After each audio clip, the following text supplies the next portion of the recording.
Hello and welcome to the Brodie Blueprint, the podcast designed to help college students and young professionals navigate their career paths.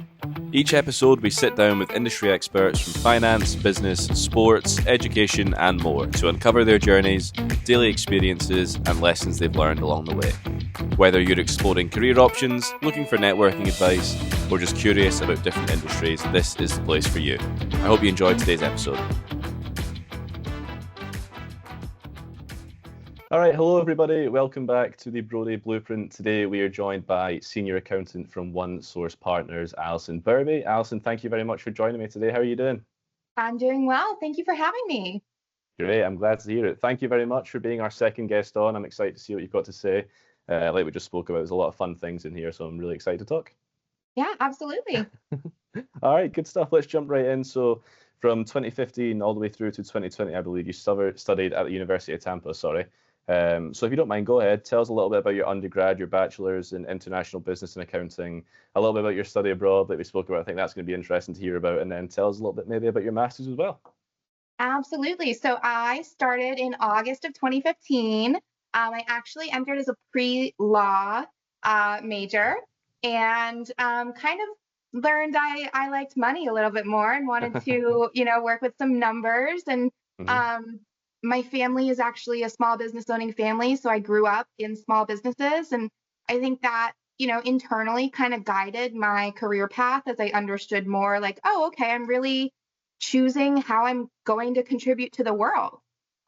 So I realized, I like money, I like books, I like helping people with their business.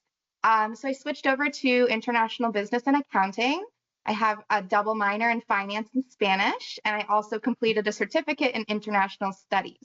Kind of ran the gambit there,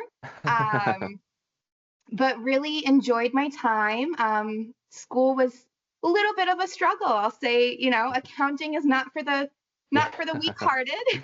I agree 100%. There were many nights I had to just kind of push through and said, school isn't forever, and this is what I want to do with my life. So I need to kind of get through this class or this assignment.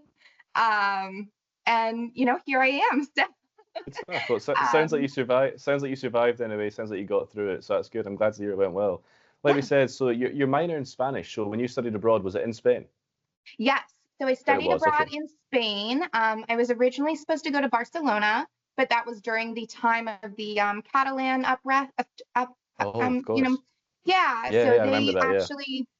they suggested that I move cities just for general safety and everything. And I chose Sevilla. So that's in the south of Spain. And, the universe gives you twists and turns, and sometimes they work out perfectly because it couldn't have been a better location for me. I call it the Tampa of Europe. So it was a beautiful little city. I had a wonderful time. I stayed with a host family. The girl that I was paired with, I'm still friends with to this day. I'm actually in her wedding this spring. So fun, huh? It was genuinely, I tell people it was the best 5 months of my life. And if I can give any one piece of advice to people starting college, a lot of my coworkers' kids, are at that age. And I always tell them they have to study abroad. If they can find time within their 4 years, study abroad, even if it's the 6-week summer, it's a completely life-changing experience.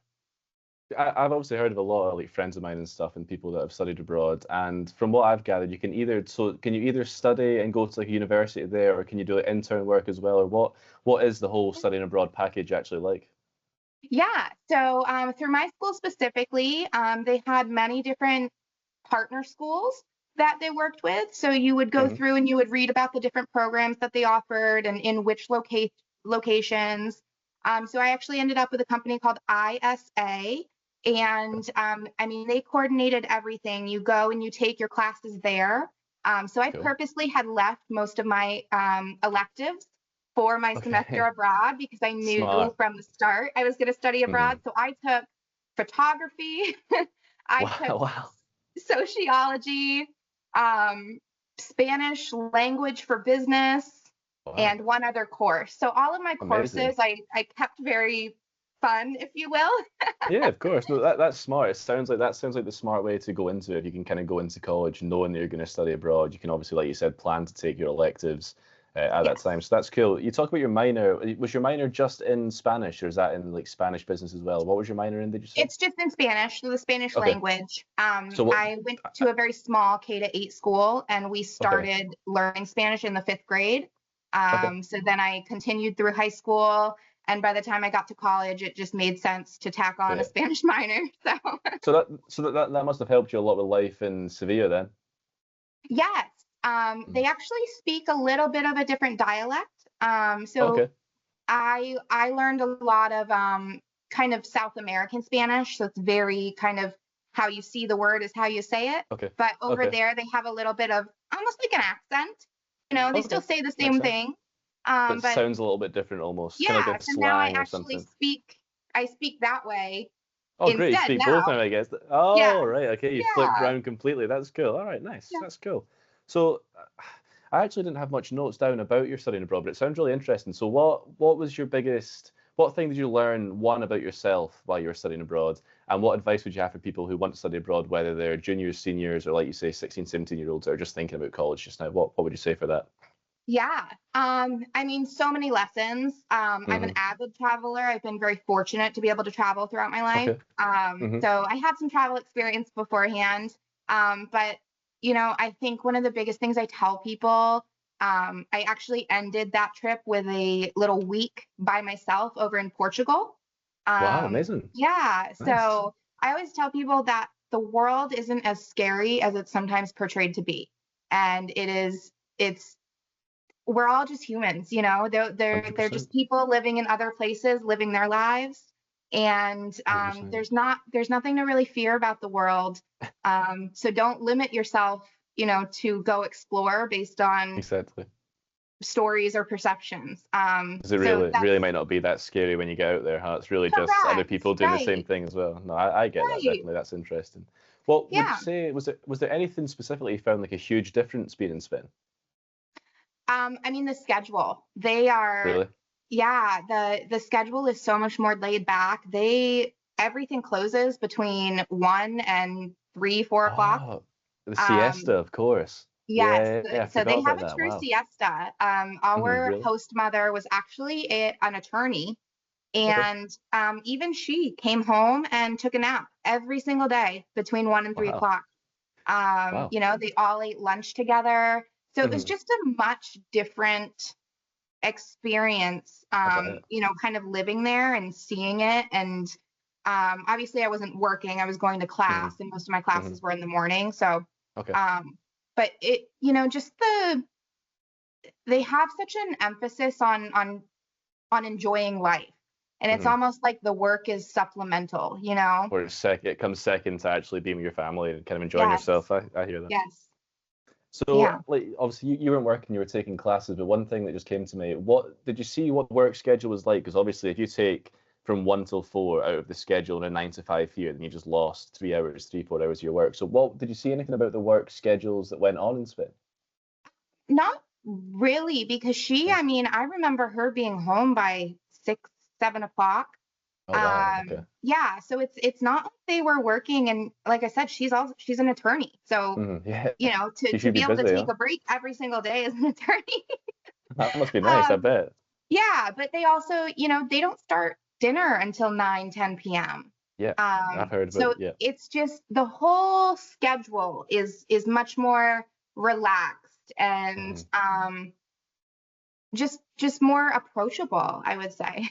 It sounds like it. I think it sounds like as well. I think you could almost argue that you could have a longer career, working in Spain Yeah. because there's that life balance, the work-life balance that you might not have in a 9 to 5 over here. So I think that's interesting, maybe to be said about what goes into a career in Europe. Yeah. Obviously, I don't know, none of us have worked in Europe, but I Yeah. can imagine it would be a completely different kind of life and schedule to what it is out here. So Right. you came back from Sevilla and you did your master's in entrepreneurship and entrepreneurship studies.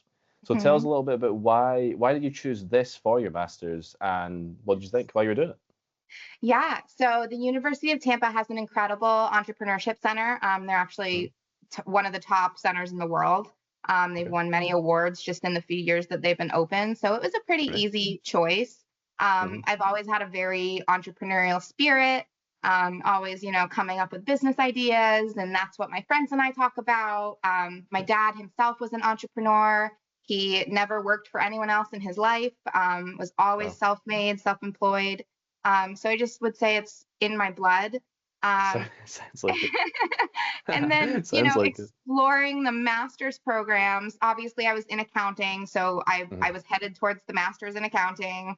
Yeah. And I started exploring the other programs, the MBA, the entrepreneurship, and just the courses offered was a much more comprehensive kind of view of business that I was Okay. looking for.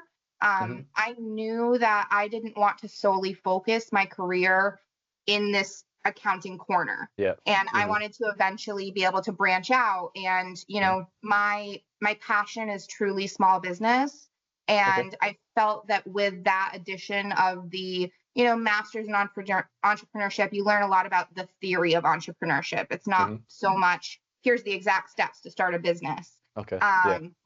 So it really helped me to understand and now be able to guide these small business owners and these, entrepreneurs and people who they don't know how to run a business. They know the tasks that they're doing, the business that they're starting, but they know nothing about running a business. And that's where I come in. So I have all of that knowledge.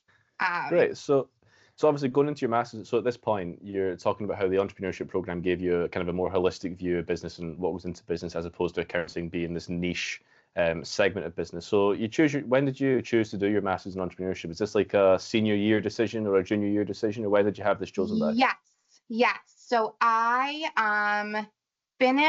graduated in May, and then I had one more class to finish over the summer. Just because I had, a double major, a double minor, and a certificate. Yeah. So I had some extra lingering classes. And then the next cohort was available. I started in January of 2020. Okay. So, right before COVID, my whole master's program was through COVID. So I would say, I knew I was going into a master's program. And that's where I started exploring between the accounting, MBA, and entrepreneurship. And that's kind of, I dug into the course load and ultimately settled on entrepreneurship. So that ties into what my next question was, because you talked about the switch to accounting was kind of not completely directed by making more money, but that is something they say that goes hand in hand with accounting. So you change your major to accounting, and then you're on the doorstep of graduating. So at this point, are you thinking that you'd like to work in accounting, or did you know that being an entrepreneur and helping small businesses was your thing? Or where was your head at towards your end of your senior year and you're looking for a career? What were you thinking? Yeah, so that was actually a perfect way to phrase that question. So Perfect. My school had job fairs for accounting majors specifically. So you had to be an accounting major to even go to this job fair. And I remember each, business asking me, well, do you want to do tax or audit? And I used to say, neither. I'm not willing to do a tax busy season. And I know I'm not an auditor. So I always, I guess, from the start had a very niche idea of what I wanted to do, and very much wanted to be on that consulting, outsourced accounting type role. So that from the beginning definitely shaped my view of entering the workforce and how I was going to approach it. I had the opportunity to go to EY, Deloitte. I had an in with PwC. So I could have gone Big Four. But the stories you hear people saying, I worked 90 to 120 hours and I made 55 grand. And I was just not. Doesn't sound that fun, actually. Right. I wasn't willing to do that. I wasn't willing to give up that much of my life, knowing that I could find something that made me happier and work a lot less. That definitely makes sense. I'm going to ask a question here that's kind of just biased for me, because I'm an accounting major. So I don't know how many people watching would be an accounting major, but this is an important question for me. So I've heard all the same horror stories that you work 100-hour weeks, and like you said, you're picking up 55 grand at the end of the year or something, which is a general salary anyway.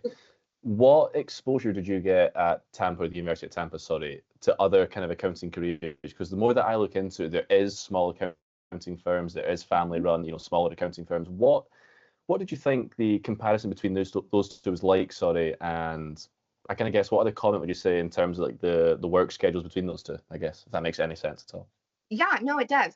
So I will say that in general, I think your universities are always going to push Big Four, but that's a great stat for them. So just remember that as you're entering your career, is that it's a good look on the accounting program to say, hey, we had 80% of our accountants go to Big Four. Yeah. They don't really care what your work-life balance is going to be. They just want to have that stat. So I think that was always within my mind is, of course they're going to push Big Four. That's the standard, and that's completely fine. I've never been a very standard person. So I had been working for smaller firms, not accounting firms, but I was doing accounting for small businesses throughout college. So I had already had that exposure and understood kind of the role of an accountant within a small business, at least within the Tampa area and, the industries I was working in. So, coming out of school, I had almost confirmation that that's what I was supposed to be doing because I had been doing it for a few years while in school. I didn't go, I didn't go get like a smoothie job or something where, it could have been flexible. I purposely looked for these roles that, took a chance on me and let me thrive and learn and taught me a lot. So that by the time I was out of school, I had 3 years of accounting experience on my resume already. I like and I got paid for it. Well, yeah, even better, especially as a college student actually as well. That's something I want to touch on. So you had an accounting internship with Clifton Larson Allen. What stage of your studies or university were you at when you took that internship? So that was the summer of my junior year.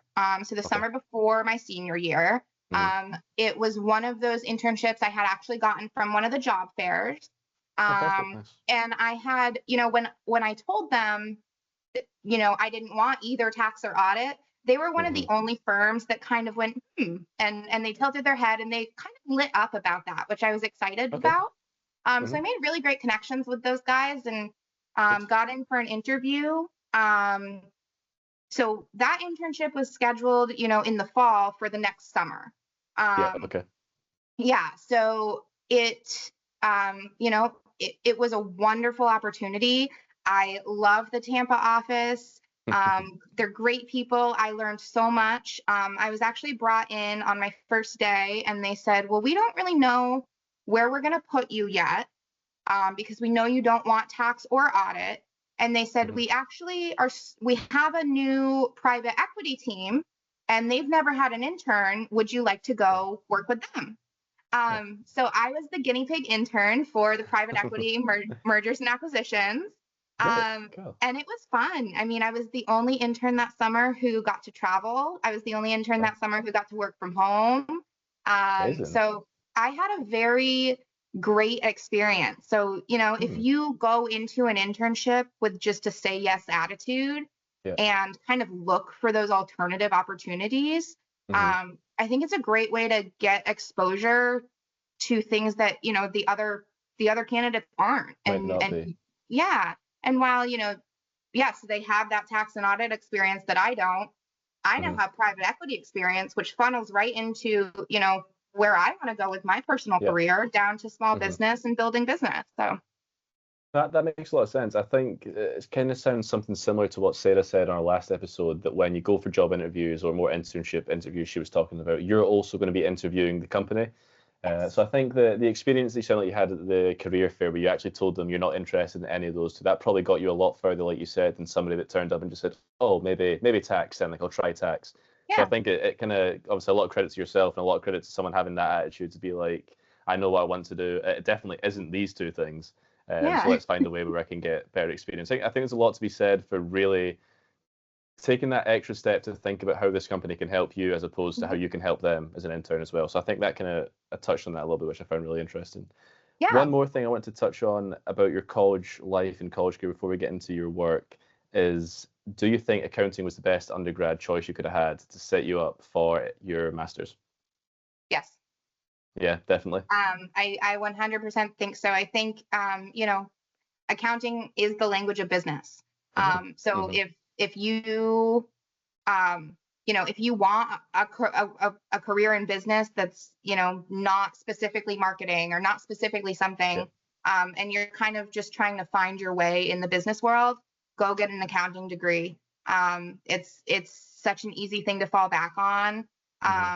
And I mean, it provides so many different doors that aren't just accounting. And I think some people might have the wrong perception just because of the general idea of who an accountant is, what they do. It's so much more than numbers, I think so. I think one thing that I've learned, so I only changed my major over in the last year, and I think the stereotype and perception of an accountant that you talk about is like 100 years old. Like I think we just think of them working on like a paper notebook, like sitting in front of like one of these and just writing numbers down for like hours. I think that's what the perception of an accountant is. But what I've found since changing my major is how many more niche industries are under the bracket of accounting. Like I want to be a forensic accountant, for example, but there's probably 10, 20, 30 other careers that fall under an accounting undergrad or an accounting degree. So yeah, anyone watching who thinks accounting sucks, it might be hard, but it isn't just sitting writing numbers down all day. There's a lot of interesting careers in there, I think, anyway. Right. Yeah. So. And there are certainly moments, like I'll be the first to say, there's certainly moments where it does suck. I mean, just in general, but I also think every job probably has those. My best friend's in finance and very close to accounting, but he has days that suck too. So it's just you just kind of have to pick which one you want. At least hopefully it'll make you some money in the end as well. That's kind of the idea, I guess. Right. I think the money, we don't have to. I actually kind of like to brag about this a little bit. I don't yet have my CPA. I'm pursuing it, but cool. the CPA exam is statistically harder to pass than the bar. So. Oh wow. Yeah, statistically. That's funny. See, I'm going to brag about that as well because I went to take my CPA after school. My girlfriend's in law school. So when we get to studying for the bar and studying for the CPA, I'm going to clarify mine is harder. So thank you. You're going to let her know that it is statistically harder to pass the CPA than it is the bar. But of course, your lawyers out there are all more flashy, so they're going to. What's so how much of the CPA have you done? I've not really looked into it completely, but I know I want to take it. It's broken down into sections. Would that be right? Yes. Yeah. So there's 4 exams. And it actually just went through, they're calling it the CPA evolution. Cool. So it just went through a change last year. And I had taken one of the exams that thankfully rolls over. And they also extended, it used to, you have to take all 4 within an 18-month period. And now you have to take all 4, I believe it's within 30 or 36 months. Okay. So due to COVID, they did, make the adjustments to allow that. So, you can kind of take it a little slower if you need to. But it is, my first piece of advice is study abroad. My second piece of advice for accountants specifically, get your CPA immediately. Really? Okay. Don't wait. I have waited. And it's much harder to get back into that cycle because it is studying. It is truly taking 4 new courses in order to pass those exams. They write the questions in a very specific way. They want you to answer them in a very specific way. So it's not even just knowing the material. It's knowing how they're writing the test and how they want you to read the question. So it's a beast within itself. So if you can, finish your schooling, or even once you, I think it's 150 credits, at least in Florida, you need 150 credits to sit for the exam. So as soon as you hit your 150, go apply, go start that process, and dive right into it because it will benefit you in the long run. The last thing I heard about CPA as well, I'm not sure if it's different from state to state, but I think they're trying to lower the amount of credits you need as well. So I think the whole idea is that they're trying to make it a lot more accessible, like across the board, which is obviously really exciting, really good news. So I think I know your answer to this just from what you've said so far, but is this an exam that is 100 times easier if you do it right after college while you're still a student, as opposed to waiting I 2 wouldn't years? say 100. I wouldn't say Not 100. 100. Okay. It's definitely probably easier just because you're already in that cadence of Yeah. studying. Yeah. And that's the part that, at least for me and my colleagues and the people I've spoken to, that's more the struggle of the transition back into, just being consistent with studying and fitting that back into your life. When you're in school, that's what you do. So that's what you're doing. Yeah, exactly. if you can keep that imagine. cadence, I definitely suggest just kind of rolling right through. Your brain's already there. And again, the test is much more academic than real life. Accounting academics versus accounting in real life is very vastly different. Touch more on that. Go ahead. So to have had the time to kind of get out of the academic mode of thinking and be much more practical and applicable to real life and what I do for work every day. Now I have to put my mind back into that academic mode where it doesn't always make the most sense, right? It's by the book, but it's not in practice, if you will.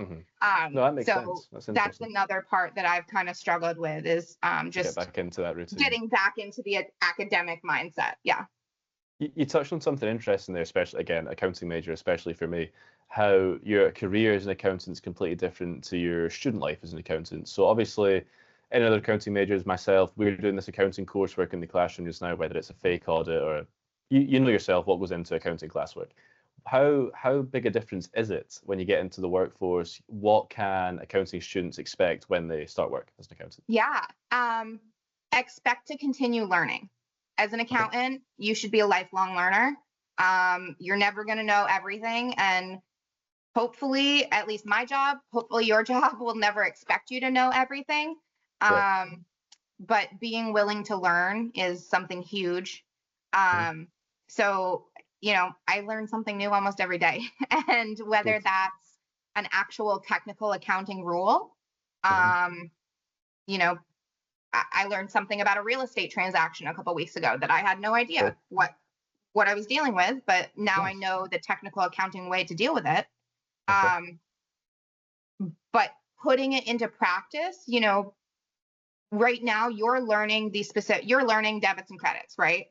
Yeah. Well, when you go into those softwares, you still have to do journal entries and you still obviously have to know your debits and credits. Like that's the basis of everything you do. But you now have to navigate it through this software. So putting it into practice, it's not T-charts. It's not, it's not the journal entries on lined paper that you're doing. So the application and thinking of it in terms of what the task is different than what the technical accounting, like what you're learning in school. What you're learning is. Yeah. So, I mean, just for an example, like paying a bill. I mean, we all know that goes through accounts payable. Yeah. But you have to, in your software, you're using a bill pay software. So, if someone's talking about AP, you then now have to, communicate with your client that they might not know what accounts payable is. Like they might be so rudimentary that they don't know what that is. So you need to understand that means bills. That means paying bills. And so there's that connection that I don't feel academics necessarily prepares you for to move into the workforce. So when you get there, you're learning the job. Yeah, kind of on the spot as well. I think that's interesting because obviously I think you mentioned it yourself and everyone says it, that accounting is the language of business. But it sounds like almost, as you touched on there, once you got to a career and a position and you're now dealing with clients who know nothing about accounting, it's almost like you're trying to translate this language that you've been taught for years into just human English, basically, and just try to tell a customer what all this stuff means. So I think that sounds interesting, and 100%. I think it's something important to touch on as well. So that's cool. Quickly on the CPA before we move on, have you sat for any of the sections yet? How are you getting on yourself? Yes, I sat for FAR. How'd it go? It went fine. I have 3 more to go. Good luck. Run down. Yes, I'm taking some time. I'll be traveling a bit this year. Nice. So I don't find it useful to be spending my time studying at the moment just because Makes sense. I don't have time to take the exam. So I'll be getting back into it in the fall and hopefully passing. My plan is 2 this year. We'll see. Okay. Good stuff. No, that's good. That's obviously exciting to hear. I mean, it's a massive career thing, so congratulations on taking it, Yeah. and good Thank luck you. over the next year or so. It'll be exciting to hear about. So the next sort of section I've got written down is kind of your early career. You've touched on already with your internship and work you were doing when you were younger anyway. Kind of sort of lay us out the plan and the route that you took from being a senior and being a master's student to the career you're in now and sort of everything that came in between. Yeah. So as I said, I started working in accounting my sophomore year. I was hired as an accounting intern for a small startup. I worked directly alongside the controller, and she taught me, everything I know about QuickBooks, basically, because Okay. it was a small startup business, so they didn't need a big software. Yeah. So, and I'll say, I'd 80% of businesses probably use QuickBooks, small businesses. So, we are still great friends to this day. I'm very grateful for her taking a chance on me. And then I did move over to Clifton Larson Allen for my internship. So that was a little bit of a break into corporate and learning, the corporate world. Very different from a startup and a small business where you're calculating cash flow daily and, figuring out, okay, which check can I send today? And can we make payroll next week? And Of course. so, a very different transition. And then after Clifton Larson Allen, I did move back into another small business here locally in Tampa. Another family-owned business. They owned a couple of different entities, so I worked with them. And then I ended up at OneSource in March of 2020. I actually started the day COVID lockdowns happened. Brilliant. So they literally handed me a laptop and they said, see you later. We'll see you when we see you. Speak to you on Teams tomorrow or something. I'll speak to you on a video call instead. So I was home for the first 2 months of my job. I completely taught myself everything. Wow. There would be days I wouldn't hear from somebody and I would be like, do I still work there? I can specifically remember, there were weeks that I didn't touch my TV because I was so anxious about, just COVID had started. No one knows what's going on. I'm home alone. I hadn't worked a full-time job before, and here I am figuring it out. So doing it all in lockdown in the middle of a pandemic. God, that's a crazy time to start. It's a crazy time to start your big job, huh? Yeah. So it was. I was very grateful, obviously, because I wouldn't have had a job otherwise. Yeah, very true. But it was definitely, my whole firm jokes that I had the weirdest start because I bet I was not there. I bet. I don't think anybody would beat you for that one anyway, definitely. Yeah. I want to touch on something quickly before we go more into your work at OneSource. This ties into what Sarah said in our last episode, your position where it was the controller that took a chance on you. I want to talk about that relationship a bit more because it almost sounds like it's kind of similar to what Sarah had, like a mentorship. Sarah touched on someone that had given her a chance, and it basically, Sarah said she was grateful for it because she wouldn't be here without her, which was obviously very nice to hear. But what was your relationship like with that sort of mentor figure? How, obviously, she taught you everything you know about QuickBooks, which is, I bet, done you a lot of good in your career. What else did they teach you about not only your actual technicalities of your job, but also just about your career and about being a person? What did you get from that relationship? It's funny. I've learned so much from her. She's such a lovely lady. And I'm so grateful to have her in my life. But one of the best things she taught me about myself personally is that I am quite loud.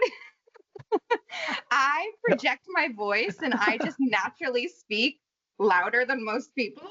So I think just like a kind of like self-awareness in that way, not in a rude way at all, but just kind of, like an office, like, you're in an office with everybody else. And so just kind of office etiquette, not that I needed like an office etiquette training, but she was very kind to, prepare me. I could tell she really wanted to prepare me for the workforce and for my future. And, so even like a little comment like that, it's funny, but it does kind of matter. You don't want to be that annoying person in the office. I suppose that's nice as well, obviously, because you were kind of early in your career when you did this. So I bet it was nice to have a mentor that kind of pointed something as little and as funny as that out, and I bet it kind of settled you down a little bit. So that's funny. Yeah. It seems like what would I asked Sarah this as well? But would you say it's an important thing to have a mentor figure at some point early on in your career? Do you think it's something that helped you a lot? Absolutely. And I think, people always talk about, oh, I have this mentor, and I always was like seeking someone out, all through college, and I was like, well, why can't I find someone? Like, I'm personable, I like people, I can talk, I need help.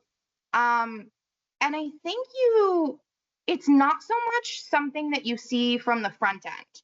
It's more in hindsight that you understand, oh, this person is a mentor for me. Like they do, they fulfill all those things in a mentorship, but it's not like a formalized, like, hey, we're going to have this mentorship meeting and we're going to do this. And so, when I think about like my mentors, I've kind of picked them up along the way through my career. And it's not something that I like went and looked for.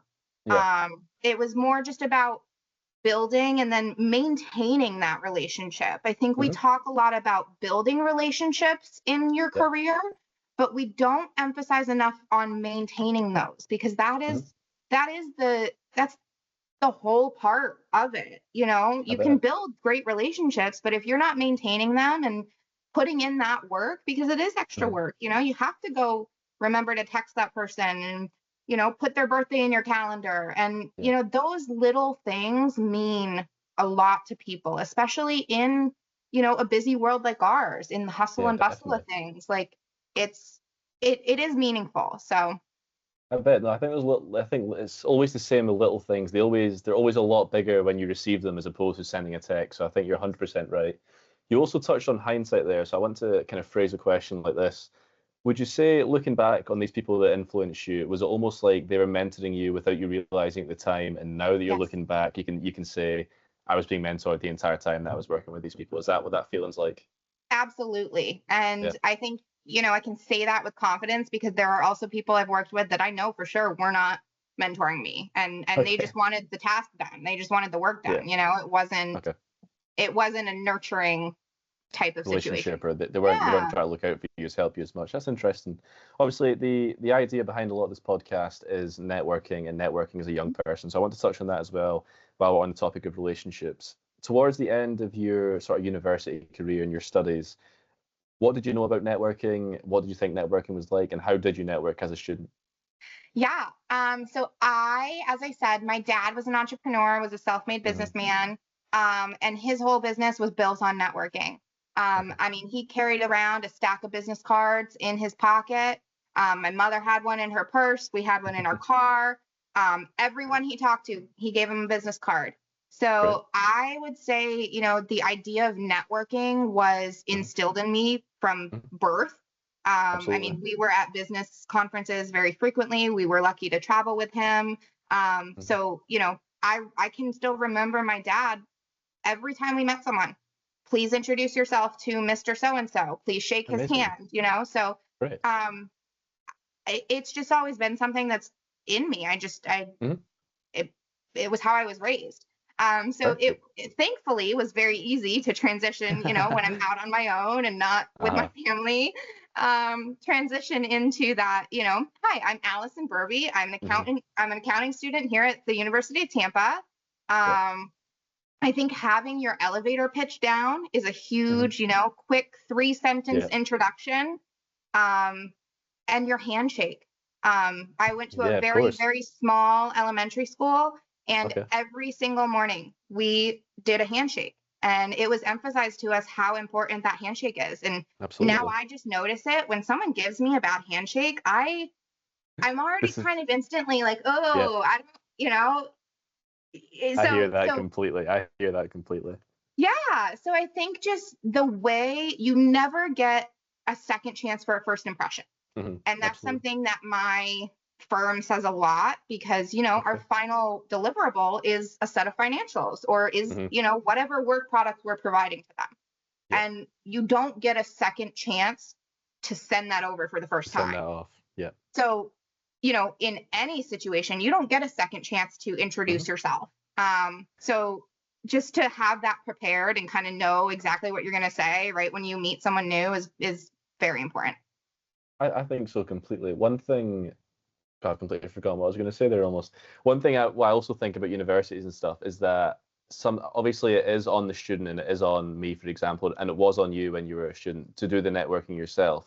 Do you think there's something maybe your university did or universities could do to really stress the importance of networking? Because just in my last few years, networking is only something that I've known of in the last year and a half. Yeah.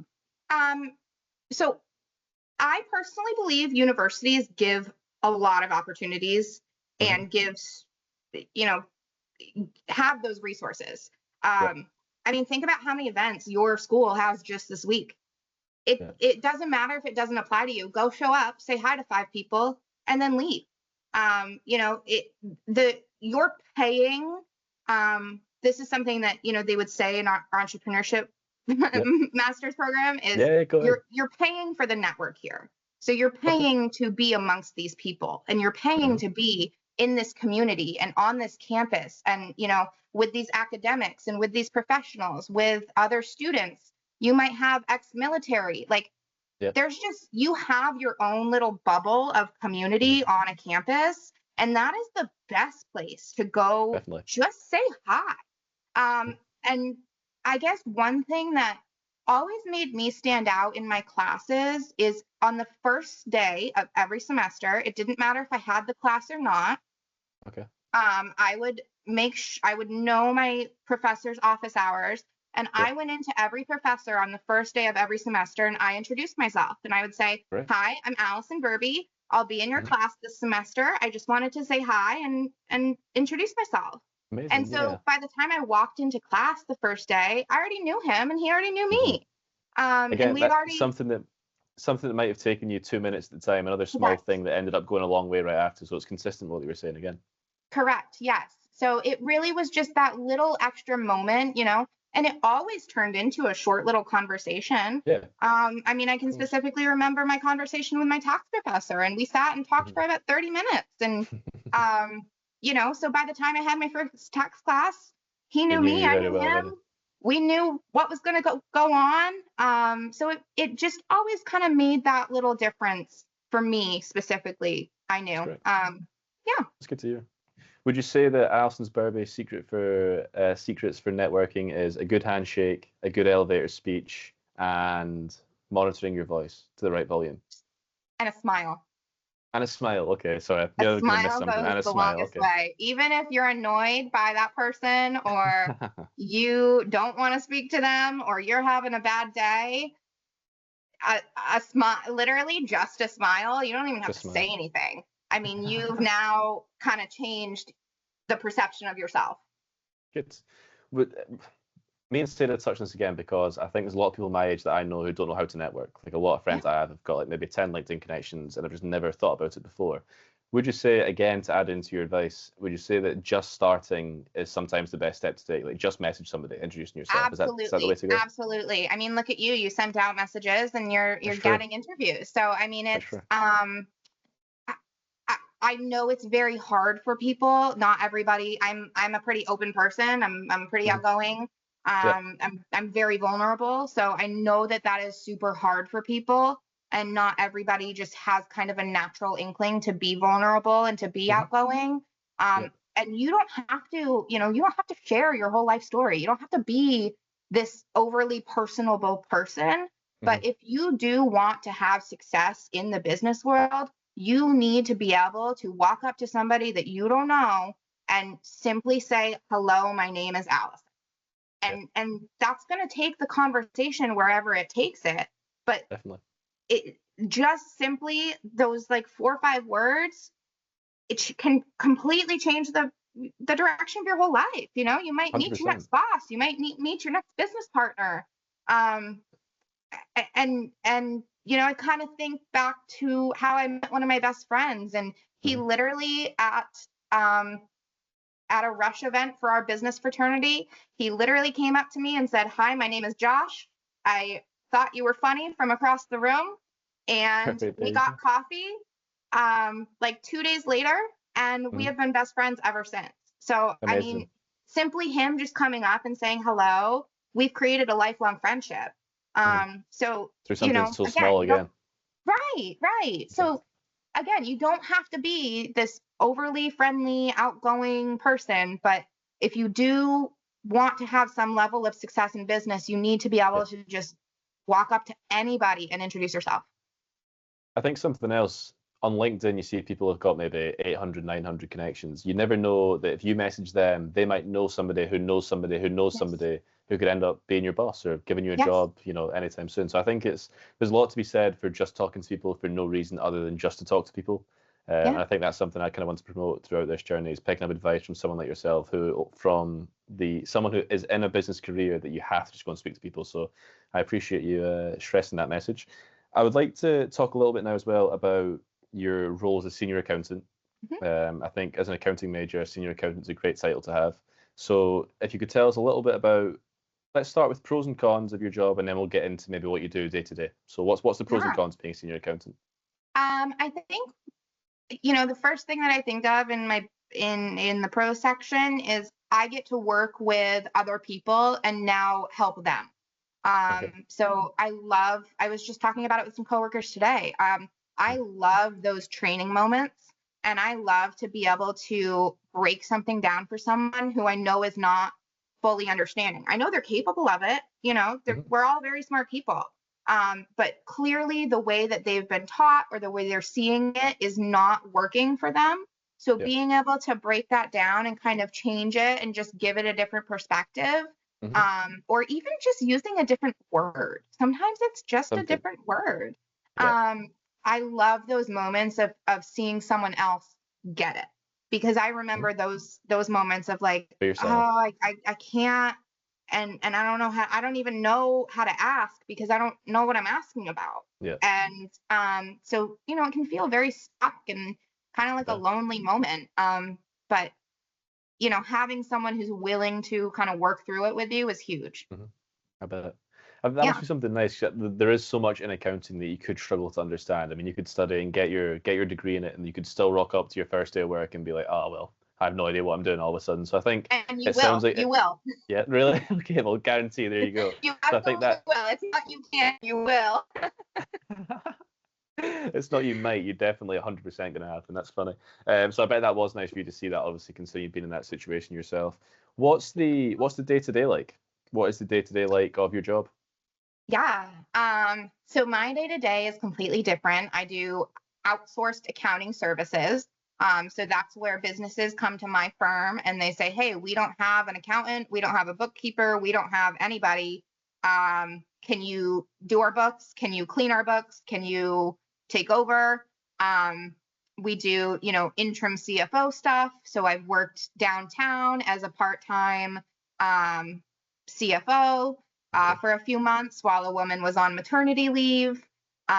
So yeah, it really is different day to day. Every task that we do for each client is completely customized. So, I might have one client where I'm running payroll once a week and I'm producing financials at the end of the quarter. And that's all I'm doing. Where, my biggest client, I am their accounting department. So, I have an email under that company's name. If someone emails the accounting at yada yada, it's coming to me. So I might have to jump in and be in this type of business mode for an hour or so. And then I might get called in on a meeting over here. And then I have to do a client call over here for a completely different industry. Would you say being an outsourced accountant, do you prefer the differences you have day to day as opposed to being in a 9 to 5 where you're doing the same things every day? Do you like that aspect of your job? Yes, I like the change. I like not having, a very monotonous type role. There is, there is some consistency where every month I have to do the same tasks, sales tax has to be filed by the deadline every month and things like that. So, it's nice to have that consistency, but it's not like every day I'm doing the exact same thing. Yeah, that sounds like a welcome change. We spoke about the accounting stereotype being 100 years old or so. Accounting itself is quite a by-the-book industry. It sounds like it has been for a long time. Do you think there's still ways that you can be innovative and your company can be innovative in an industry that seems so stuck in its ways? 100%. Really? Okay. Yes, 100%. I think, like you said, accounting is very by the book. There's technical rules. There's, things that we do still have to follow. Yep. But especially in the corporate world, much more like the book. So if you're going Big Four, you want to go Big Four, great. You're going to be doing huge companies, huge transactions, and you're just going to be doing a small portion of that. And they're going to want it exactly by the book. There's no interpretation. There's no opportunity for commentary. It is what it is. Yeah. In my role, in my world, small business is a lot more arbitrary. We get to make small decisions that kind of can help those businesses. And that's where that consultant mind comes in. So you're less by the book accounting because they don't, my business owners don't care what the accounting rule is. They want to know, how do they pay less taxes? And what's their, what's their best benefit for this specific transaction? So there are ways, that you can help those businesses and that comes from understanding the business, not so much understanding accounting, but understanding what does my client need? Who are they? Are they, a single person? Do they have a family? Do they have other businesses? What's kind of their whole picture so that I can best service this client as a whole and not just their debits and credits. Of course. I think that again translates to what we said earlier about translating the language of business to daily language that we talk about every day and like you talk about with your clients. So I think that's another interesting part of your job that people might not know about as well. Yes. We touched on earlier, you got the chance to see somebody who had just started get the click moment where they figured it out, all that, like it all came together at the same time. In these roles that you've had where you might have some people below you or you've been in a position of leadership or any kind of power, what have you learned not only about yourself but about how to manage people in those roles? I have a lot more patience than I thought. Okay. Yeah, I would say, my family probably will laugh at this, but they would never call me a patient person. And at work, I'm probably considered very patient. And I think that's just a matter of putting myself kind of in their shoes and knowing that maybe it wasn't the specific question I struggled on, but there were areas that I struggled on and there are areas that I still struggle on. So, when I'm giving my staff feedback, I make sure to let them know that I'm still learning too. And I think that's something that a lot of managers and such won't do. I bet. And everybody's still learning. Partners are still learning. Everybody's still learning. They're always going to issue new accounting standards. They're always going to have something new. So we are always evolving and always learning. So to act while you might know more than me because you've been in the industry for 10 plus years over me, that doesn't mean that I'm not going to know that knowledge either. If you're, you just have to be willing to share it with me and teach me because you don't know what you don't know.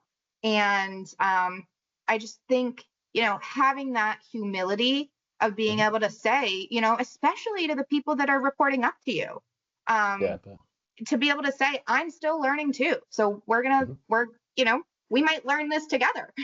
We might go through this thing first together. I think that's something as well that maybe not necessarily the old guard or the older generations of work, but you kind of know the people I'm talking about, that if I come in an entry-level role and I don't know something, not only does it make me better at my job, you teaching me it, but it makes your company more successful overall. Like if everyone in the company is on the same page, knows the same things, you're going to be a lot more successful. And I think I don't know if it's necessarily my parents' generation or around that generation. They just don't seem to have that humility sometimes. So I think to see you doing that with people that are coming into these positions is probably a welcome change and something they appreciate. Yes. With people that are coming into the workforce that you've seen or maybe just heard about, what are traits that help you out entering the workforce, and what traits do you want to lose before you start your full-time career? Like I said, being willing to learn, being a lifelong learner, being able and willing to ask questions, or, speak up when you don't understand something. I can't tell you my biggest frustrations with interns is when I go through a whole process with them and they say, yep, I got it. And then all but 60 seconds later, they're turning around and what do I do here? What's the next step? What's this? Well, you just told me you understood. 2 minutes ago, yeah. And I understand that, there can be moments where, I understood it when she said it and now I'm doing it and I don't get it. Yeah. But on a consistent basis to have that understanding before you go start a task, if someone above you is spending their time, because remember, they have their own work too. So if they're spending their time to train you and teach you on something, just being as much of a sponge as you can. I tell people, I'm not a micromanager in any sense. I want you to work in the best way that works for you. But if you're not then producing, we're going to, put in some tactics that I know work and you're going to do it my way. So I can always say also write stuff down, especially when you're new. You're going to be thrown so much information, and whether it doesn't even have to be in my field, tax, audit, whatever you're doing, you are going to be given so much information, and people are going to be annoyed with you if you go back and you don't remember stuff. But no one expects you to memorize everything. That's not the goal. You just need to have your ways that you can be triggered. So, write down little notes. I take notes on my computer. If you're on a Zoom call, ask if you can record it or transcribe it. Don't be afraid to tell those people that are training you in that moment, hey, can you take a pause for a minute? I want to finish writing that down before you start the next step. And I'll tell you that person is going to recognize that much more than you trying to work your way through it and then it's wrong and they have to go back through and do it all over again. So I think that's something a lot of people might not expect. I think when you intern, you feel like, I don't know, kind of imposter syndrome almost, like you're not supposed to be there, you don't actually work there or something like that kind of idea. So I think you've been in that situation, you stress that it actually is a good thing and they'll actually notice that if you speak up at the time, as opposed to, like you said, coming back 2 days later and have made a mess of something instead. So I think that's interesting, something that we should all know in new positions and in new internships as well. Yes. So before we touch on some quickfire questions, Alyson, what do you wish someone had told you early in your career? Oh. Any stage, anyone, any professors, early, family? So this is actually something that someone did tell me, and it was told to me 2 summers ago. And it's sometimes you have to slow down to speed ahead. And I have always been quite the speedy person. I graduated high school in 3 years. I, did my undergrad and my master's in 4 years. So I've always kind of been like, boom, boom, boom. I got to get it done. Like, what's the fastest way I can get it done? Your career is the rest of your life. You have your whole life to do this. So really taking the time to, understand and master these topics from the beginning. Like, what is the best practice for this work paper? I can tell you, my early work papers were crap. They were ugly and awful. And, even as I'm developing, I continuously make improvements on my own work. And I go back and I'm like, well, what did I do here? Why did I even make this work paper? Like, let me go in and completely uphaul and recreate it now that I am more knowledgeable and have a better understanding. So, when she said that to me, it kind of tilted my head because, of course, I've always been like, well, what do you mean? Like, I'm the fastest to get that. Like, I want to be the fastest to get everything done. Like, and this isn't this is even much longer than a marathon. I hesitate to even say it's not a sprint, it's a marathon, but it's longer. It's much longer than a marathon. Much longer, yeah.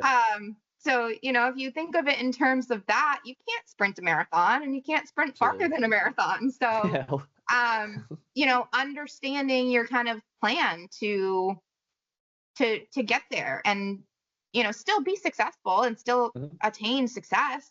But it might not be on the timeline that you're used to.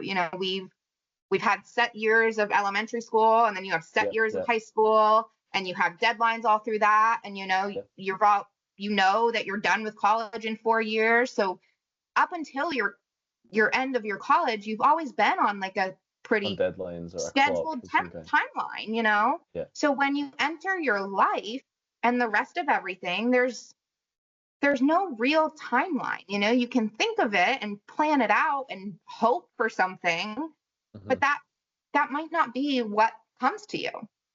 Would you say that advice to slow down as well has made you not only better at your job, but more productive? Because when you slow down, you can actually get the task done better the first time, as opposed to, like you say, coming in 2 days later being like, oh, like, what the hell is this that I've done before? Has it helped you get tasks done better and quicker now?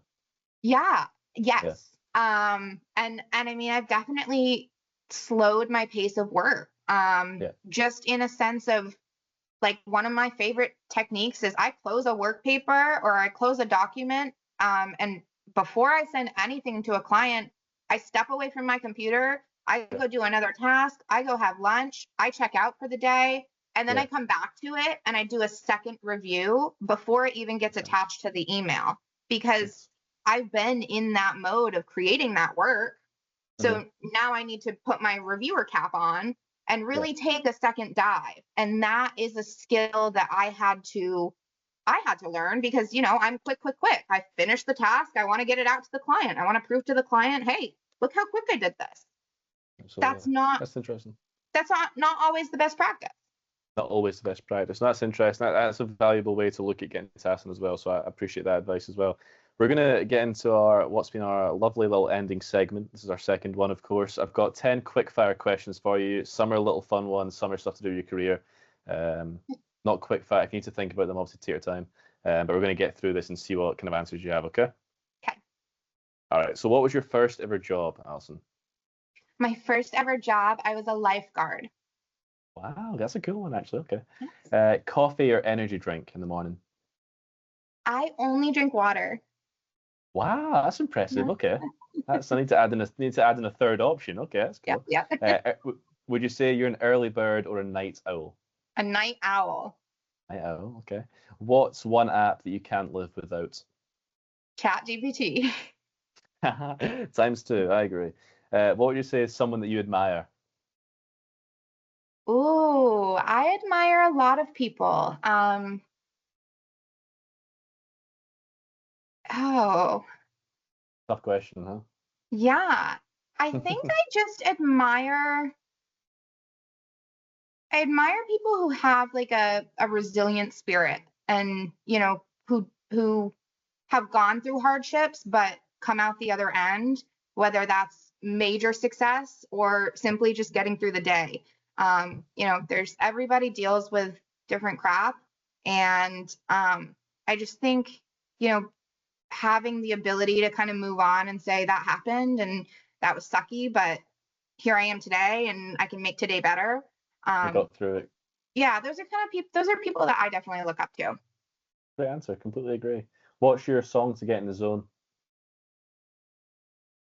Anything 80s. I'm a big 80s music person. That's definitely a good answer. What would you say surprised you the most when you entered the workforce?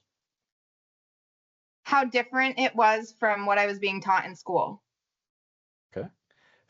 Famous person you'd go for dinner with? Ooh.